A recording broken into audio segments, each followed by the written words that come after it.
Assalamualaikum warahmatullahi wabarakatuh. Perkenalkan, nama saya Belva Fayra Zulista dengan NPM 2042402228. Di sini saya akan mewawancarai Ibu Melisa, sarjana pendidikan, yang dimana beliau ini mengajar di SD Negeri 28 Kota Lubuk Linggau yang bertepatan di daerah Mesat, yang dimana juga Ibu Melisa ini kebetulan alumni dari Unpari pada tamat pada 8 tahun yang lalu, yang dimana beliau ini tamat pada saat Unpari kampus kita tercinta ini belum menjadi UNIF, masih STKIP.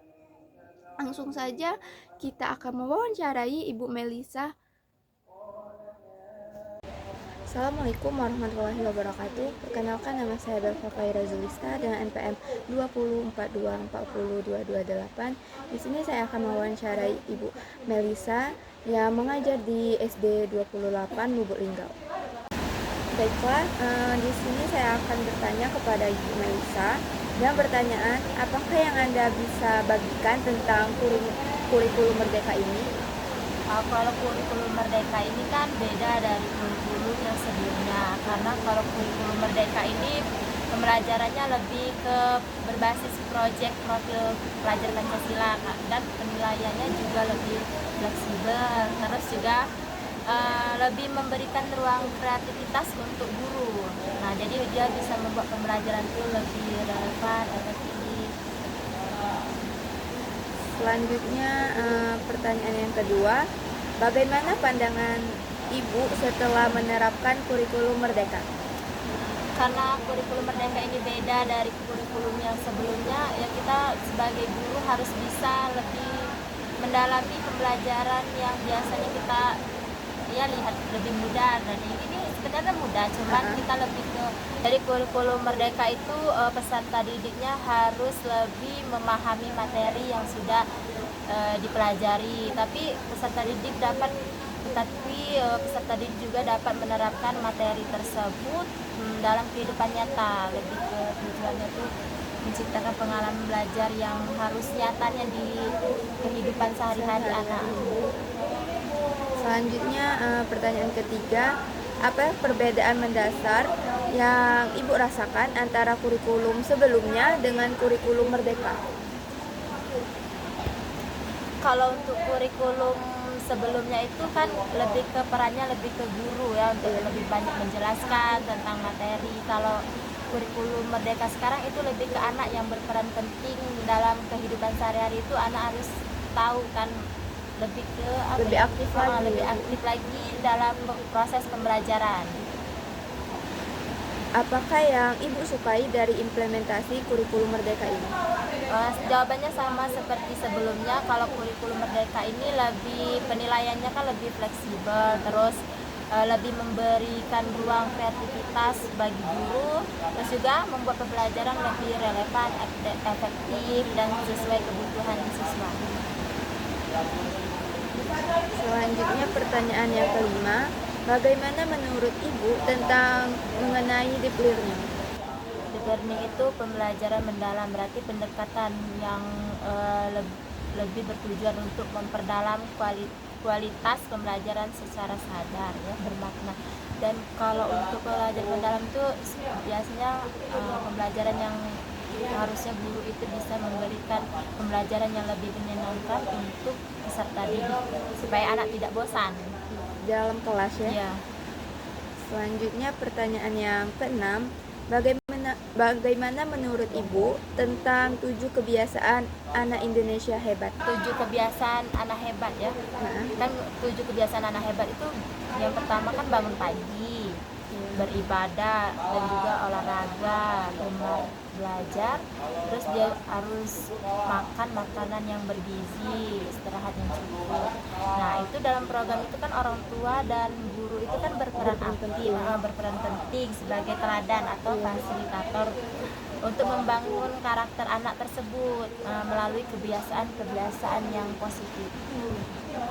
Selanjutnya, pertanyaan yang ketujuh, apakah Ibu terlibat pada kelompok belajar atau organisasi belajar seperti GSM, BGBL, SGI, atau lainnya?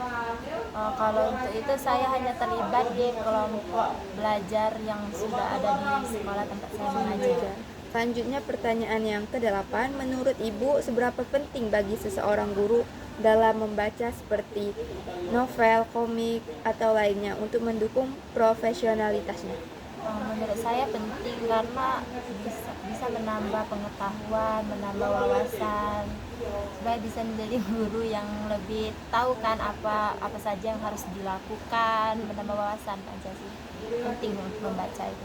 Yang ke-9, menurut Ibu, seberapa penting bagi seseorang guru dalam menulis seperti buku, artikel, atau tulisan ilmiah di media digital? Kalau untuk guru itu, kalau menulis itu kan penting, supaya kan guru itu bisa menulis modul ajar, terus juga perkembangan peserta didiknya, catatan raportnya, itu untuk versi yang guru ya. Nah, supaya itu untuk memperlancar administrasi sebagai guru. Selanjutnya pertanyaan, apakah terdapat pengalaman mengajar yang dapat dibagi untuk saya sebagai mahasiswa dalam mencintai profesi guru ini? Kalau pengalaman yang dapat saya bagi, apalagi kan guru SD ya, jadi kalian itu bisa memahami karakter setiap anak, apalagi kan anak kelas rendah. Nah, anak kelas rendah itu kan itu pasti ya, jangankan anak kelas rendah, yang kelas tinggi deh karakternya berbeda-beda. Jadi lebih yang menyenangkannya itu kita bisa belajar sambil bermain, terus juga kita tahu karakter setiap anak, dan juga bisa menumbuhkan rasa kasih sayang kalian kepada anak-anak. Pertanyaan selanjutnya, rekomendasi buku apa untuk kami sebagai calon guru?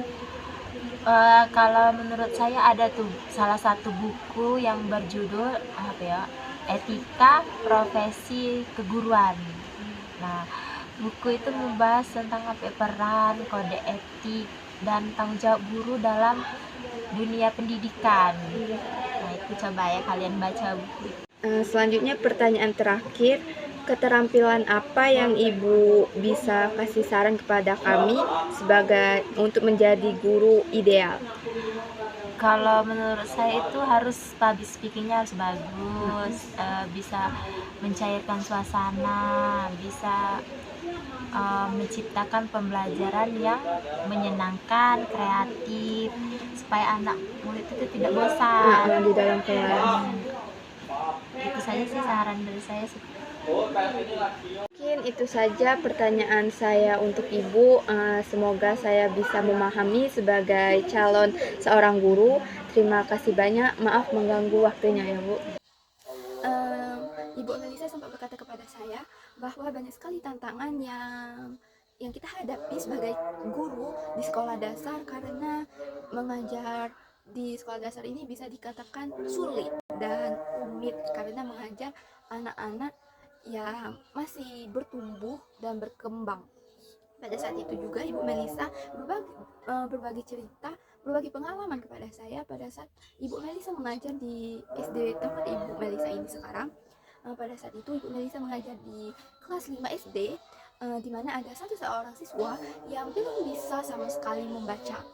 Nah, itu bisa menjadi tantangan Ibu Melisa dalam mengajar, di mana Ibu Melisa bilang kepada saya, mungkin itu tantangan menurut Ibu Melisa, dan Ibu Melisa harus mengubah cara pengajaran Ibu Melisa seperti model ajar yang agar bisa peserta didik itu lebih memahami lagi. Dan juga Ibu Melisa sempat berbagi cerita kepada saya yang dimana Ibu Melisa juga sempat mengajar di kelas 2 SD, yang dimana siswa mungkin belum memahami, yang dimana pada saat itu Ibu Melisa mengajar untuk mengajar menulis 75 dalam huruf.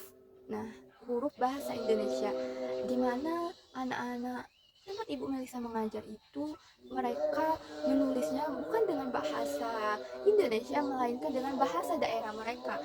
Misalkan saya contohkan, Ibu Melisa bilang kepada saya bahwa anak-anak tersebut menulisnya dengan tojoh puluh limo.